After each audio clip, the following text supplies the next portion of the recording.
කතා කරේ ශ්‍රී ලංකාවේ ව්‍යාපාර සංවිධානය ගැන පෞගේ දවස දේශනේ මම හිතන්නේ ඒක ඔයගොල්ලන්ට තේරෙන්නේ නැති.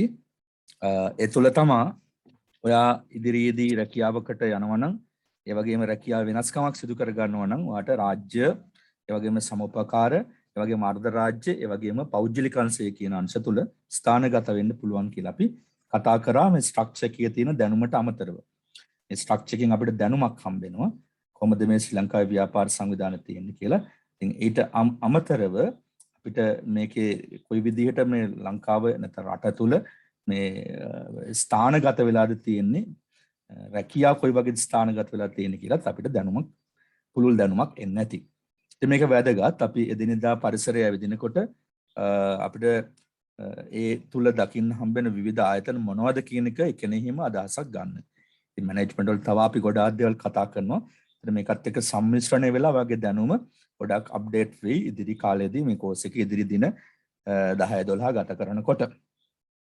හොඳයි අපි අද කතා කරනවා මොකද අපි ඊයේ කිව්වා පහුගිය ලෙසන් එකේ කිව්වා තම වැදගත්ම අංශය මේ ව්‍යාපාර සංවිධානය තුළ තියෙන හાર્ට් එක වගේ කොටස තමයි ප්‍රයිවට් සෙක්ටර් එක කියලා.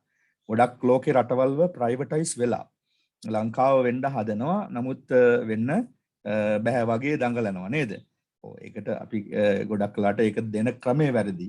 ඒකයි ඒ තියෙන ප්‍රශ්නේ. ලංකාවේ ප්‍රයිවටයිස් කරලා මම නම් කියන්නේ හමුදා පාලනයක් දෙන්න ඕන කියලා. මම එදත් කිව්වේ ඒකයි.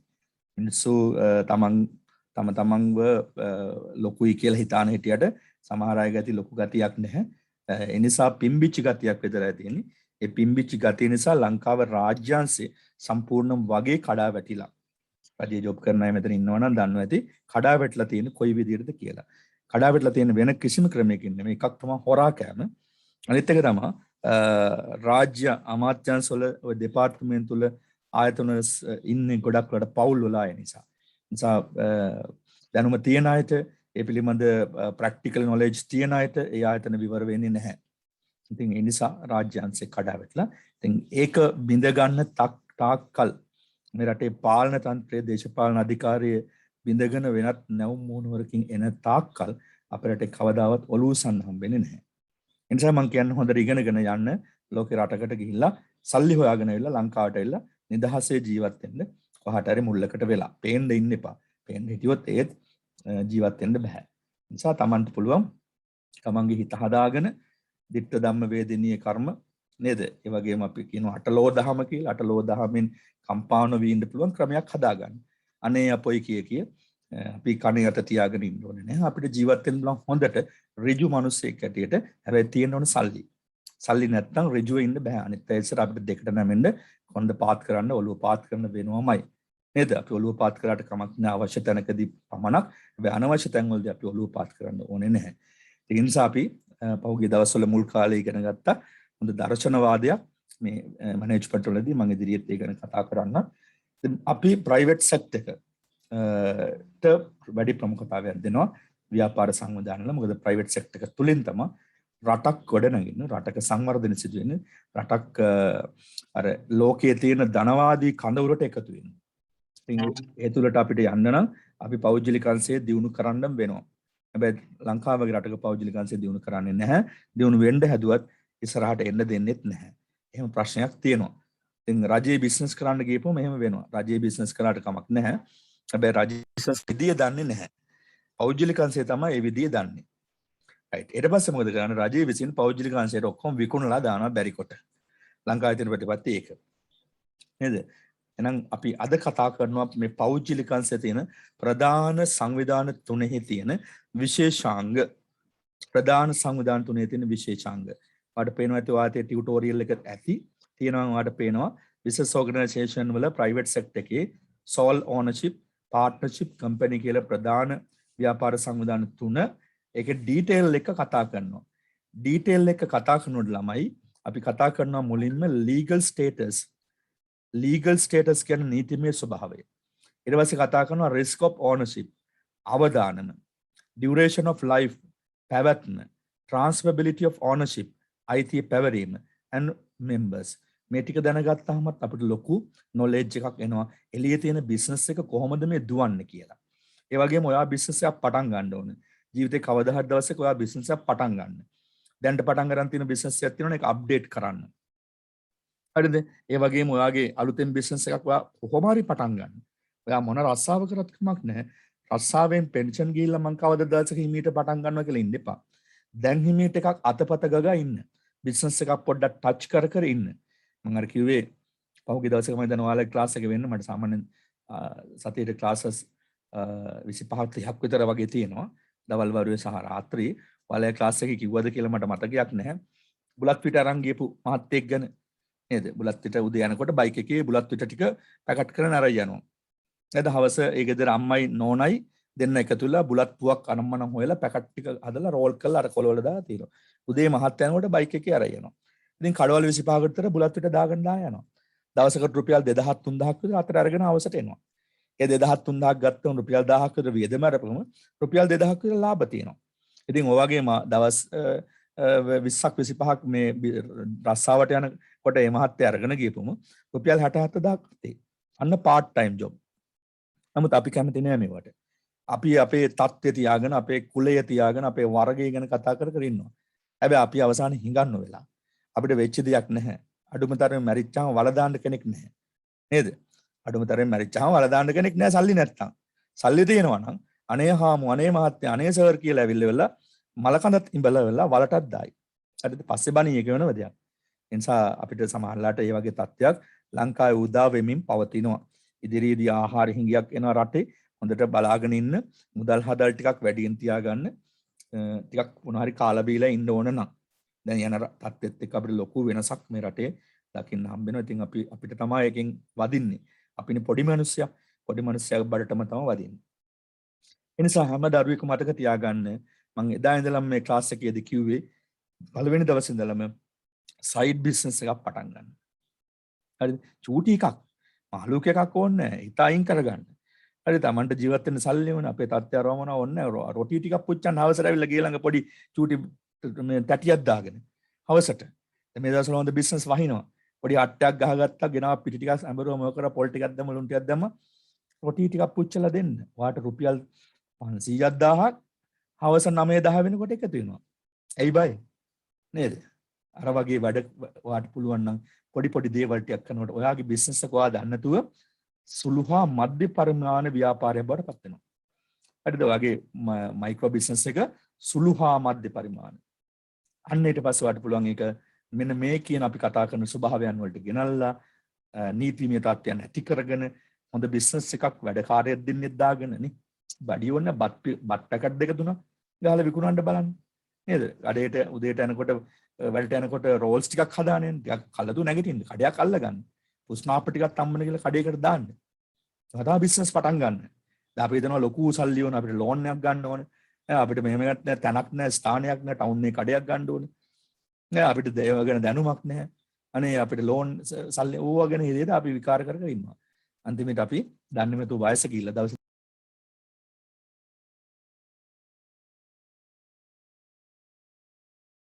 හිටපු ගමන් වැස්ස නිසා මේ දවස්වල සිග්නල් ප්‍රශ්න ඩිස්කනෙක්ට් වෙනලා ඉන්නේ. කොන්න ආය පාරක් ඒ පාර කනෙක්ට් වුණා.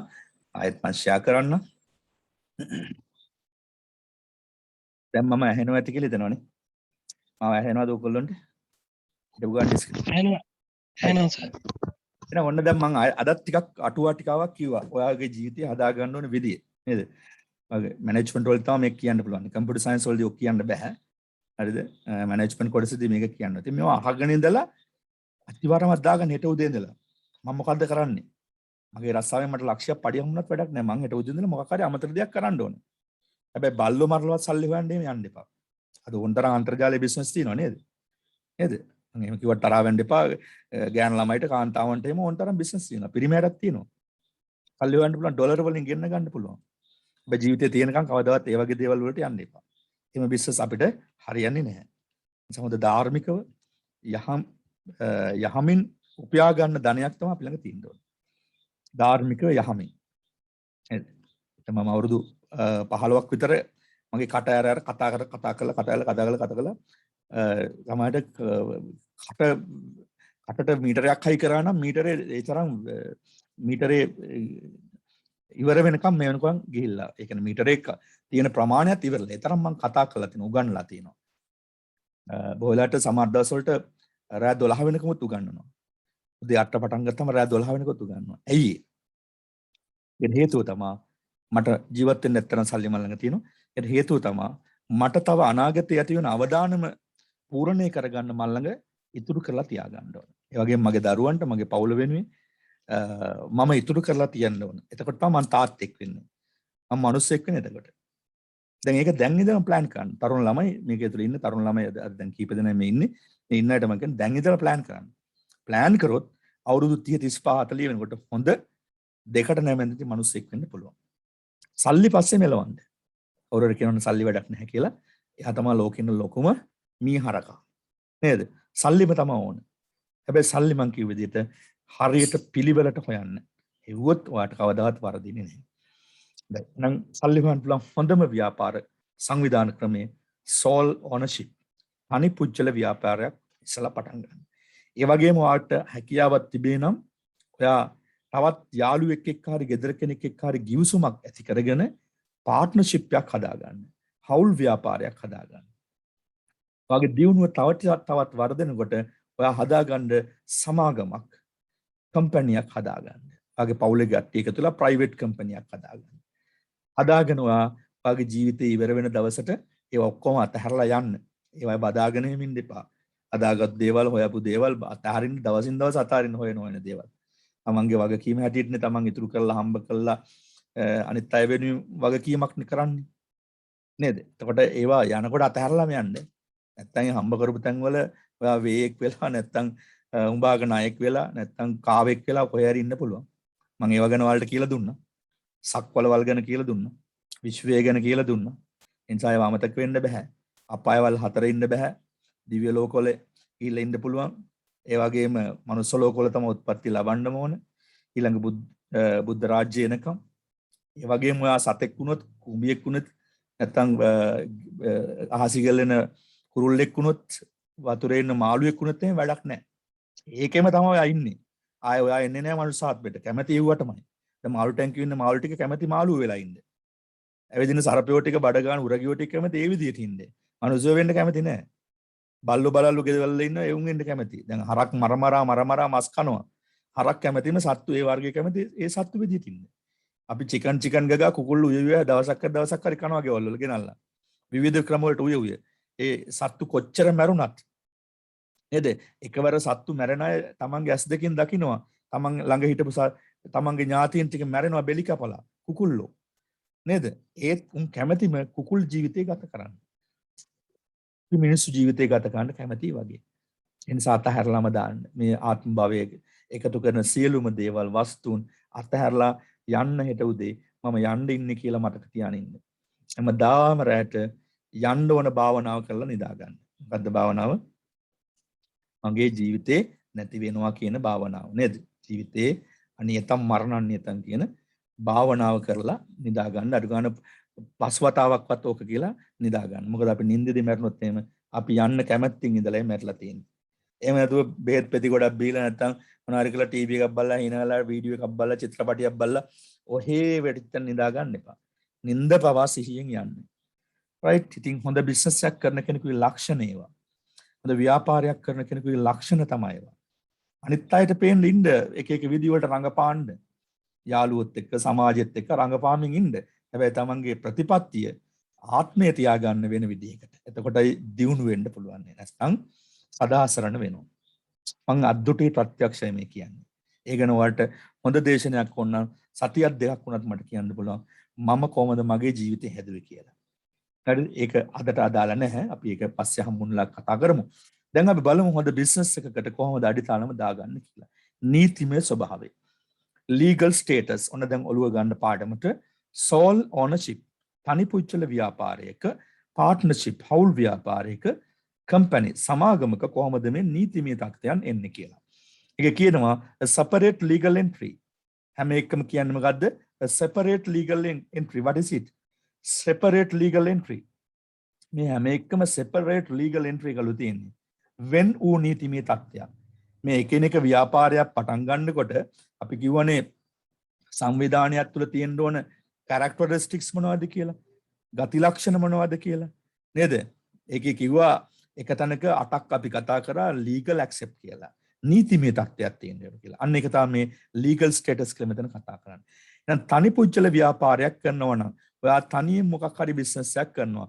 අපි හිතමු ඔයා බුලත් පිට කඩයක් කරනවා. ඔයා ආප්ප කඩයක් කරනවා. ඔයා නැත්තම් රොටි පුච්චන කඩයක් කරනවා. එහෙම නැත්නම් සිල්ලර කඩයක් කරනවා. පාමසියක් කරනවා. ඔයාගේ විවිධ නම් වලින් ඔයා ව්‍යාපාරයක් කරනවා කියන්නකෝ රෙදි බිස්නස් එකක් කරනවා. එහෙනම් ඔයා මොකද කරන්න ඕනේ? ඔයාට කැමති විදිහට ඔහේ ඔක දාගෙන සල්ලි කීයක් කර තියාන ව්‍යාපාර කරන කියලා වැඩක් නැහැ. ඔයා යන්න ඕන කොහටද?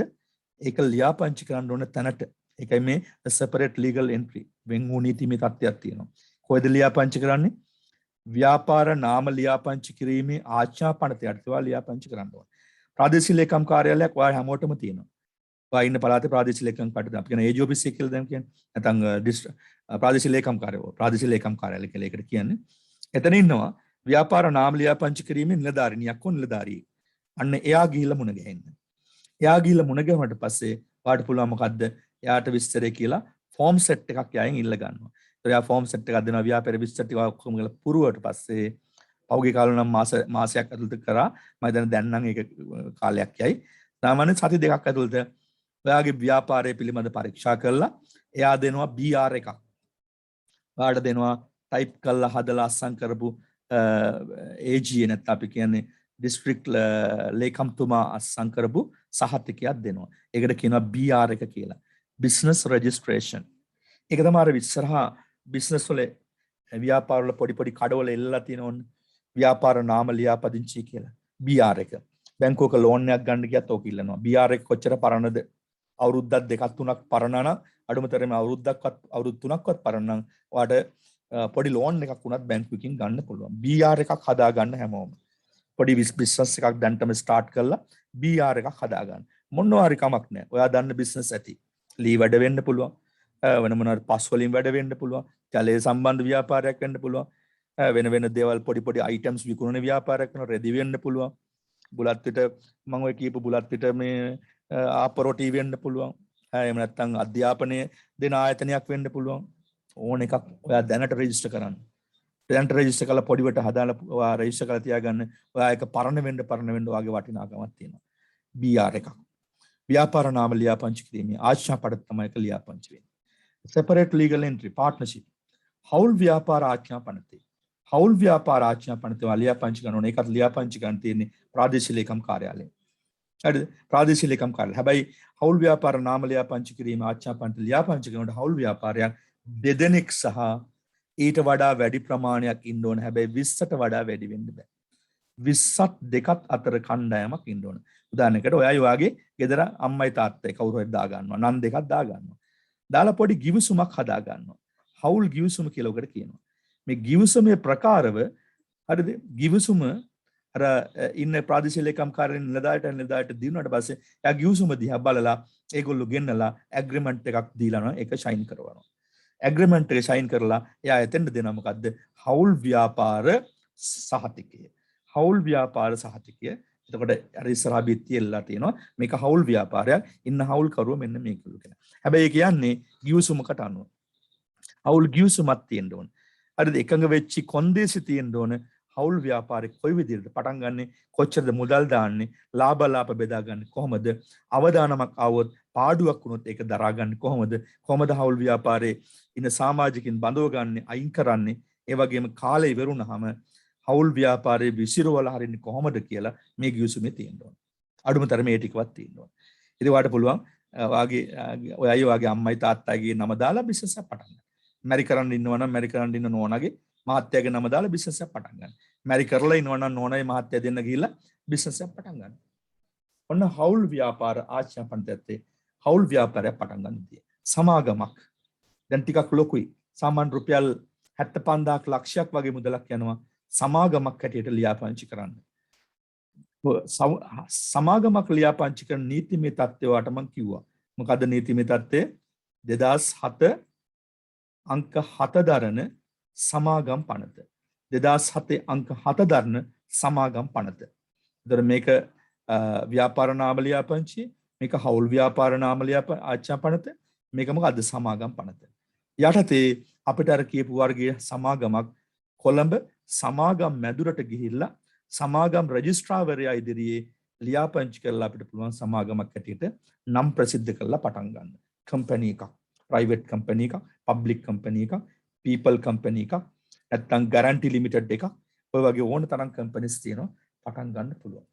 ඉතින් ඒක ටිකක් දිග කතාවක්. එක කරන මම හිතන්නේ පැය දෙක තුනක් සමාගමක් පටන් ගන්න හැටි කියලා දෙන්න ඕන. මම ඕගොල්ලන්ට අවශ්‍ය නම් ඉදිරි වීඩියෝ එකක් කරලා දාන්න කොහොමද කම්පැනි එකක් පටන් ගන්න කියලා. සහ ඔයා ඉදිරි කාලෙකදී HND එකක් කරලා ඩිග්‍රියක් දක්වා යනවා නම් අපි මේවා වට වෙනම උගන්වනවා. සමාගම් නීතිය වෙනම කතා කරනවා. රයිට්. ඒ ඉදිරියට ඉගෙන ගන්න තියෙන මහ දැවැන්ත විෂයන් ගැනයි මම ඔය කිව්වේ. හැබැයි ඒවා අමාරු නෑ. මේ විදිහටම තමයි අපි උගන්වන්නේ. ඉතින් ඔයාගේ උපාධි සීනියක් තියෙනවා නම් ඒක සබෑ කරගැනීම ඉදිරියේ අපි ඒකට අවස්ථාව හදලා දෙනවා. ඔන්න නීතිමය තත්ත්වය. ඊට පස්සේ risk of ownership. risk of ownership මොකද්ද? අවදානම්. up to owners personal resources. up to owners personal resources. අයිතිකරුවන්ගේ පුජ්‍යලික වත්කම් තේ. ඒ ගැටලුවක් නැහැ. තනි පුජ්‍යල ව්‍යාපාරයක් පටන් ගන්න එක් පුජ්‍යලයයි. එහෙනම් ඒ තනි පුජ්‍යලයාගේ පුජ්‍යලික වත්කම් තෙක් විතරයි මේක වගකීමෙන් බැඳෙන්නේ. අවදානම්. යම්කිසි හානියක් වුණොත් හානි පූර්ණය කරන්න තමන්ගේ වත්කම පුජ්‍යලික යොදවපු වත්කම ඇතුළත විතරයි. up to partners personal resources. කොටස්කරුවන්ගේ පුජ්‍යලික වත්කම තෙක්. ඒ කියන්නේ ඔයා පස් දිනක එකතු වෙලා හදනවා අපි කියමුකෝ පස් දිනක කියලා රෙදි කඩයක් පටන් ගන්නවා. පස් දිනක එකතු වෙලා. අර ලක්ෂ 5 පාදලා රෙදි කඩේ පටන් ගන්න. ඒක ලක්ෂ 25ක් තියෙනවා. එහෙනම් කිසියම් ගින්නකින් හානි වෙනවා මුළු ආයතනයම. එහෙනම් රක්ෂණය කළා තිබුණා නම් ලක්ෂ 25ක් දක්වා රක්ෂණය වට හම්බ වෙනවා. හරිද? අවදානම දැරෙන්නේ ඒ මට්ටමට. ඊට අමතරව ඔයාගේ තියෙන වෙන ඉඩ කඩම් ගෙවල් දොරවල් යාන වාහන වලට ගෙවන්නේ නැහැ. සමාගමක limited to investment of shares අදන්ව ඇති සමාගම් වලදී කොටස් ආයෝජනය කරන්න පුළුවන්. දැන් මම මගේ කම්පැනි එකේ ලක්ෂ 500ක් තියෙනවා නම් ප්‍රාග්ධනය මට ඕනනම් තවත් කෝටි 50ක් විතර මේකට දාගන්න හොඳ දල ඇත්තු දෙන්නේ තුනේ දාගන්න මම කොටස් නිකුතුවක් කරනවා. එහෙම නැත්නම් මගේ පෞද්ගලික ප්‍රයිවට් කම්පැනි එකක් නම් මට මං කියනවා මගේ යාළුවන්ට හරි දන්න අඳුන්ට හරි මම තව ලොකු බිස්නස් එකක් පටන් ගන්නවා. ලක්ෂ 20 දාන්න පුළුවන්ද? පුළුවන් අය ඉන්නවා. හරිද? මං කියනවා ලක්ෂ 20ක් දැම්මොත් මං ඔයාලට මාසෙකට ලක්ෂ 5ක් දෙනවා ලාභේ. කැමති නේද? ලක්ෂ 20කට අද ලක්ෂ 5ක් මාසෙට හම්බ වෙනවනේ. අන්න මං කොටස් ආයෝජනය කරන කට්ටිය නැත්තම් මට අවශ්‍ය කට්ටිය මම එකතු කර ගන්නවා ප්‍රයිවට් කම්පැනි එක නම් පබ්ලික් කම්පැනි එක නම් මොකද්ද කරන්නේ? අනිවාර්යයෙන්ම කොටස් නිකුතුවක් කරන්න ඕන. කොටස් නිකුත් කරනවා කියලා ඔයා අහලා ඇති. කොටස් නිකුත් කරන එක ගැන ඔයා ගොඩක් අහලා ඇති. කොහොමද මේ කොටස් නිකුත් කරන්න කියලා. ඒක පත්තරය දැන්වීමක් දාලා අපිට පුළුවන් එහෙම නැත්නම් ගැසට් එකක් කරා දැනුවත් කරලා පෞද්ගලික පොදු සමාගමක කොටස් නිකුත් කරනවා කියලා කියන්නේ. ඒතර ඔන්න දැන් ඔයා දන්නවා සමාගමක අවදානම නැත්නම් ඒ සමාගමට තියෙන අවදානම දරා ගන්න නැත්නම් අවදානම රිකවර් කරන්නේ කොහොමද කියන එක. පුජ්‍යලික ආයතනයක නම් තනි පුජ්‍යල ව්‍යාපාරයක නම් ඒ පුජ්‍යලයාගේ පුජ්‍යලික වත්කම් ටෙක් විතරයි. අවුල් ව්‍යාපාරයක නම් කොටස්කරුවන්ගේ පුජ්‍යලික වත්කම් ටෙක් විතරයි. හැබැයි සමාගම නම් ආයෝජනය කර ඇති කොටස් මත මම කිව්වේ ලක්ෂ 20 දාලා මගේ සමාගමකට එන්න මම 5 දිනකට කිව්වා. දැන් ලක්ෂ 20 5ක් කියලා කියන්නේ මොකද්ද? කෝටියයි. ඒතර මගේ සමාගමේ කිසියම් ගැටලුවක් ප්‍රශ්නයක් වෙලා සමාගම මට විසුරුවා හරින්න උනොත් එහෙම මම අර ලක්ෂ 20 දක්වා විතරයි රක්ෂණ ආයතනයකින් හරි වෙනත් තැනකින් මම ඒ ආයෝජනේ නැත්තම් ඒකට අදාළ වන්දි පූර්ණයක් කරගන්න වෙන්නේ. පැහැදිලිද ඒ කොටස? හරි. එතකොට අවදානම දරා ගන්න විදිය. ඊළඟට duration of life. duration of life කියන්නේ පැවැත්ම. කොච්චර කල් මේක පවත්වාගෙන යන්න පුළුවන්ද කියන එකයි. duration of life කියන්නේ පැවැත්ම. limited by desire or death of owner. limited by desire or death of each partner and indefinite. ඔන්න ප්‍රධාන ආයතන තුන තනි පුජ්‍යල ව්‍යාපාරය කරන සීමා කර ඇති දිනකදී හෝ අයිතිකරුගේ මරණය තෙක්. සීමා කරලා තියෙන දිනයක හරි අයිතිකරුගේ මරණය තෙක් වුණොත් එතනින් එහාට ඒ ආයතනේ නැහැ. දැන් මම පටන් ගත්තා නම් රොටි හදන ආයතනයක් ඒක ලියාපදිංචි කළා මම ඉන්නකම් මේ ආයතනේ තියෙනවා. එහෙම නැත්නම් මම තීරණය කළා තියෙනවා මම අවුරුදු 10යි මේක කරන්නේ. ඊට පස්සේ මම ලංකාවේ ඉන්නේ රට යනවා. එහෙනම් අවුරුදු 10කින් පස්සේ එක්ක ඉවරයි. එහෙම නැත්නම් මගේ මරණයෙන් පස්සේ මේ ව්‍යාපාරය ඉවරයි. සීමා කර ඇති දිනකදී හෝ එක් එක් කවුල්කරුවන්ගේ මරණය තෙක් අපි පස් දිනක් යතුලා පටන් ගත්ත රෙදි බිස්නස් එකක් කියලා. එහෙනම් මගේ ඉන්න එක හවුල්කරුවෙකුට සීමා කර දිනකදී එක්ක හවුල්කරුවන්ගේ මරණ තියෙනවා. එතකොට අපි කියනවා අවුරුදු 5යි අපි මේ බිස්නස් එක කරන්නේ. අවුරුදු 5යි කියලා හවුල් යූසීමේ තියෙනවා. එහෙනම් අවුරුදු 5න් එහා එක දවසක්වත් මේක අරන් යන්න බෑ. නීතිමය තත්ත්වයක් නැහැ. ඒ වගේම යම් හවුල්කරුවෝ යම් හේතු මත මරණයටපත් වුණොත් අන්න හවුල් ව්‍යාපාරේ නවත්තන්න පුළුවන් තවත් හේතුවක්. ඒ කියන්නේ පැවැත්ම නැති වෙලා යනවා. ඒ වගේම ඉන්ඩිෆිනිට් කියන්නේ මොකද්ද? අනියතයි. ඉන්ඩිෆිනිට් කියලා කියන්නේ සමාගමක පැවැත්ම අනියතයි. සමාගමක කොටස් නිකුත් කර අවුලුත් හවුල්කරුවන් බඳවා ගනිමින් අයිතිය පවරන්න පුළුවන්. සමාගමක අයිතිය පවරන්න පුළුවන් කොටස් නිකුත් කරමින් අලුත් හවුල්කරුවන් බඳවා ගැනීම වගේ ක්‍රියාවලින් තුල හැබැයි සමාගමේ හවුල් ව්‍යාපාරික එහෙම බෑ. ඒ වගේම තනි පුජ්‍යල ව්‍යාපාරිකත් එහෙම කරන්න බෑ. හැදිලි දේ ටික right. ඊළඟට අපි කතා කරනවා transferability of ownership. transferability of ownership. අයිතිය පැවරීම. එහෙනම් තනි පුජ්‍යල ව්‍යාපාරික නම් අයිතිය පවරන්නේ කොහොමද ළමයි? තනි පුජ්‍යල ව්‍යාපාරික නම් අයිතිය පවරන්නේ අයිතිකරු විකිණීමෙන්. මට පුළුවන් මගේ බුලත් පිට කඩේ විකුණලා දාන්න. හරි මට වැඩක් නැහැ දැන් මේක. නමුත් එහෙම නැත්නම් මම අසනීපයි. මට කඩ කරන්න බෑ කියලා මට පුළුවන් මේක අයිතිකරුව විසින් මගේ අයිතිය යටතේ මට විකුණලා දාන්න පුළුවන්. අර change in any partner's interest requires new partnership. ඕනම හවුල්කරුවෙකු විසින් වැදගත් හේතුවක් මත වෙනත් හවුල්කරුවෙකුට පැවරීම. ඕනම හවුල්කරුවෙකුට පුළුවන් ළමයි වැදගත් හේතුවක් මත වෙනත් හවුල්කරුවෙකුට පවරන්න. ඉතින් මගේ රෙදි බිස්නස් එකේ හිටියේ මමයි තව 4 දෙනෙකු හිටියා 5 දෙනා. හරි ලක්ෂ 20 දාලා කෝටියක් දාලා මේක පටන් ගත්තා. හැබැයි මගේ එක හිටිය අපේ කාන්තා සහෝදරියෙකුට මැරි කරලා යාගේ මහත්තයත් එක්ක UK යන්න වුණා. දඬු අපි 5 දෙනාගේ එක්කෙනෙක් කාන්තාවක් කියලා යාළුවෙක්. එයා මැරි කළා යාගේ හස්බන්ඩ් එක්ක UK වලට යන්න වුණා. අන්න මොකද වෙන්නේ? අයිතිය පවරන්න පුළුවන් ඒ UK යන කාන්තාවට නැත්නම් අපේ පාර්ට්නර්ට පුළුවන් එයාගේ තාත්තට හරි වෙන කාට හරි අයිතිය පවරලා යන්න මං වෙනුවෙන් ඔයා මේ බිස්නස් එක කරන්න කියලා. ඕනෑම හවුල්කරු විසින් වැදගත් හේතුවක් මත වෙනත් හවුල්කරුවට පවරනවා. ඒ වගේම sold of shares. එන්ද සමාගමක නම් කොටස් පවරීමෙන් තමයි කොටස් විකිණීමෙන් තමයි අයිතිය පවරන්නේ. මගේ ළඟ ඉන්නවා නම් අධ්‍යක්ෂ මණ්ඩලයේ 5 දෙනෙක් මම පෞද්ගලික ආයතනයක් කරගෙන යනවා නම් මට පුළුවන් මගේ පෞද්ගලික අධ්‍යක්ෂ මණ්ඩලයේ තීරණ අනුව තව අධ්‍යක්ෂ මණ්ඩලයට 10 දෙනෙක් විතර බඳව ගන්න ඕන. සල්ලි ඕන නම් ලක්ෂ 10 දාලා තව දෙනෙක් ගන්නවා බිස්නස් එක වැඩි කරන්න. ඒතකොට අයිතිකරුවන් වැඩි වෙනවා. එහෙම නැත්නම් පොදු සමාගමක නම් කොටස් නිකුත් කර රජයේ තීරණයට පොදු සමාගම් කොටස් නිකුත් කර අයිතිය වැඩි කර ගන්න පුළුවන්. මහා භාණ්ඩාගාරයේ සල්ලි වුණ ඔය තියෙන සමාගම් වල කොටස් වැඩි කරනවා. කොටස් වැඩි කර මොකද කරන්නේ? අයිතිය පවරනවා. ඔකයි කරන්නේ. right. එතකොට ඒ ටිකත් ඔයාලට තේරෙනවා. members කියන්නේ කවුද? සමාජිකයින්. members කියන්නේ සමාජිකයින්. තනි පුජ්‍යල ව්‍යාපාරික නම් සමාජිකයින් එක්කෙනෙක් ඉන්නවා. ඒ වගේම හවුල් ව්‍යාපාරික නම් අවම 2යි උපරිම 20යි. අවම 2යි උපරිම 20යි. සමාගමක නම් ප්‍රයිවට් කම්පැනි එක නම් අවමේ 2යි උපරිමේ 50යි. අවමේ 2යි උපරිමේ 50යි.